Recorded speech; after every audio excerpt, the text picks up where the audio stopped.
Footy fans, strap in. We're talking West Tigers today, my favourite team. We have been the NRL punching bag for 3 years straight, but I think 2025 is the year that we roll back. We're talking Jarome Luai, the four-time premiership king from Penrith. He has landed at Concord, and everyone's asking, can he drag this joint venture out of the wooden spoon swamp? Let's dive in, but first up, welcome back to NRL Deep Dive. I am Geordie, and I am a diehard West Tigers fan. If you are new to the channel, smash that like button, hit the subscribe button as well. Join the crew. It helps me and the algorithm out a ton. Glad to have you here. Now let's get into it. The Tigers have been in the wilderness. We're talking 3 wooden spoons in a row, 58 losses since 2022, and no finals since 2011. That's a decade plus of heartache for one of the NRL's most loyal fan bases, us. Picture this, right? So blowouts, last-second losses, and a couple of 70-point humiliations that still sting.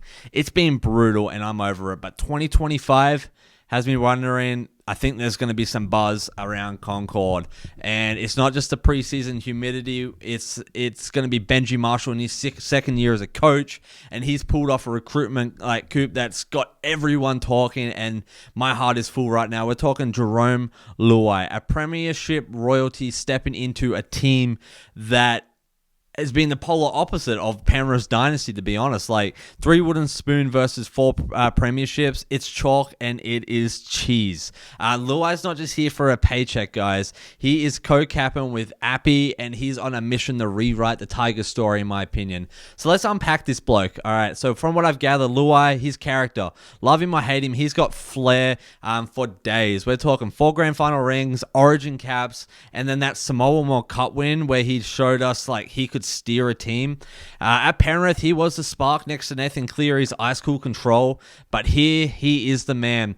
No more playing second fiddle. He is the halfback for the Tigers, the leader, the guy who has the keys to the Tigers attack. He said it himself. What do you say? I want to write my own story, and that's just not talk. That's a promise to a fan base that is starving for success in the NRL.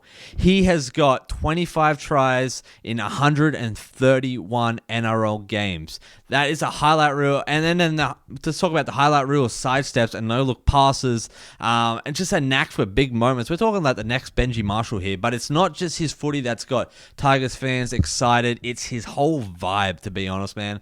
He is loud, he is confident, he's got that winning edge. The Tigers have been flat, predictable, and honestly just a bit lost, and I think Luai is completely the opposite. He's unpredictable, he's got some mad swagger, and he's up to shake, he's down to shake things up. So pair him with Appy and his old Panthers mate, and you've got halves and the hooker combo that could slice defenses apart. Appy is a wizard. Let's talk about him. He's a wizard at dummy half. He's sneaky, he's smart, and when I think about him, I would say he's one of the best in the game.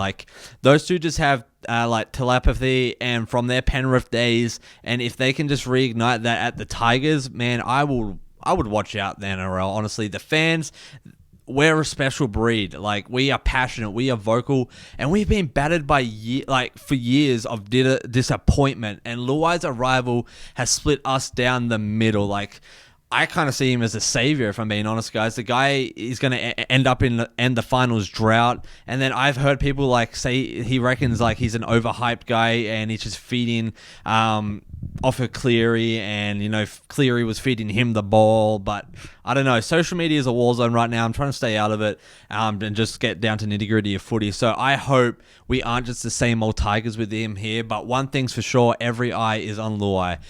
Every grubber, every try assist, every moonwalk, he's under a microscope. And I think he thrives on that, though, because he is the bloke who danced through grand finals with a grin, pressured his playground, and now Luai is just not flying solo. Benji's gone shopping, and the Tigers roster is buzzing, guys. We've got new blood. We got Sunia Turuva, and he is a massive get, in my opinion. Another Panther premiership winner. So this winger's got jets in his boots and a nose just for the try line. Preseason clips, I was watching some of him just burning defenders, and got me frothing, honestly. Like, he's already scored in the trials, and he's bringing that Penrith polish to the backline, and I couldn't be more pumped. And then there's people like Jack Bird from the Dragons. He's not the flashiest, but he's a workhorse. He's tough, versatile, and can play lock, second row, even center if you need him. He's kind of like a Toyota, right? He's a 2016 Premiership winner with the Sharks, and easy to add some grit, and I am pumped because up front, it's all about muscle. We're talking Terrell May is a beast. Big, strong, loves an offload. He shocked everyone by jumping from the Roosters, and he's already clocked like 112 meters in a dummy, in a half during the trials. So another guy that stands out to me is Royce Hunt.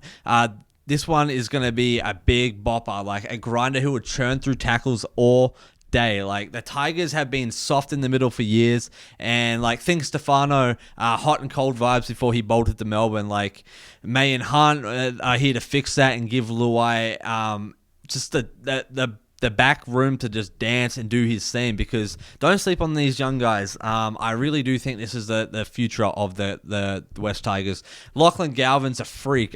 What is he, 19 years old? He's playing now 5'8", and he's already a star. He smashed it in his rookie year, and I think Luai's calling him the future, and Galvin's fit as anything. Like, he's broke club records in pre-season, and he's got fearless edge, and he's just been running the show in trials, linking with Luai like they've played together for years. Like, it was just crazy to see. Then there's Jahream Bula at fullback. This kid is an athlete. We're talking speed, we're talking vision, we're talking 10 tries in 21 games last year, but he's been stuck in a losing team. I think it's time for him to shine, and with Luai and Galvin feeding him, 2025 could be his big breakout year. These young blokes are the Tigers tomorrows, and I couldn't be more pumped, but they are learning from the winners like Luai and Appy today. So let's talk the spine of the team. That's where the games are won. We're talking hooker. We got Appy, very crafty and clutch in the moments that matter. Halfback, we got Luai, just the master, the X factor. We got for 5'8", Galvin, the bold kid with the swagger, I would say. Fullback, we got Bula, just an absolute weapon. On paper, we're talking delicious, we're talking yum, we're talking hungry with a little bit of Premiership fairy dust, in my opinion. It's not the NRL's best spine, but Shane Richardson might have just oversold that. But it's got potential to be elite, I think, with the time to build, and this year is going to be that. The catch, though, I was thinking about this. We are extremely raw. We've barely had time to play together, but if they click fast, I think it's going to be a nightmare for defenses all across the NRL. And if they don't, it's going to be a long slog, something we're used to. But if preseason's given us a taste, 2 trials, 2 losses, but plenty to chew on. I think like the Bulldogs, they had us 2014 in a scrappy one. Galvin was electric. Turuva bagged the try, and May ran right up front. The Dragons game was uglier. You know, like the intent was there. There was new plays, fresh combos, but we're just not chasing the win. Honestly, it's about chemistry. So a couple standouts. Talon De Silva, the young hooker, has been pushing Appy in camp. He's sharp, fearless, and maybe a future rep star, I would say. Samuela, Fanu's a monster in the forwards. What is he, like 20, built like a tank, and he hits like 1-2. He was their best last year, and he's only getting better. Turuva, he's been a live wire carrying Panthers DNA. Injury-wise, though, it's the Tigers, so there's always a catch, you know. Luai had a little leg scare there in January, gave everyone a bit of a heart attack, but he's 100% for round 1 from what I've heard and seen. He could have played the last trial, but I think they just decided to wrap him in cotton wool and call it good. Bulla's the same. Full contact now, ready to roll. Another one, Justin Olam's got a niggle knee tweaking thing going on, and I think he might miss the opener, but maybe round 2 might be the game for him. Turuva is 50-50 right now. A little knock, but he's pushing. Overall, healthier than usual. Miracle of miracles. And the vibe online, Tigers fans are just buzzing, but we are also scarred at the same time. 3 years of wooden spoons are going to do that to us, am I right? But we got people like Luai and Galvin. They have me dreaming of like half duos for ages. Post and X reckon they could be the biggest NRL thing like this century, in this decade, I should say, instead of century. But Turuva's tunes at training, he's got that loose energy like to the reels I've seen, and it's a shift from the gloomy, just random crap that they normally do. And then false dawns, Tigers specialty. Like, think 2021, we had that standing ovation in a trial, then another flop, but this just feels different to me, like watching the game the other night. There's expectations now, not just hope. Benji was also demanding it too. He's been extremely brutal on fitness. Knowing just that you need the last 80 minutes in this comp, round one is going to be the first test. We're going up against the Knights. I believe it's at McDonald Jones Stadium, March 7th. Newcastle's got the home crowd, and there's going to be no pushovers. They are scrapped in the finals this year, just above the bottom 8. We've got Kalen Ponga, the trump card, one-man chaos, and he is on.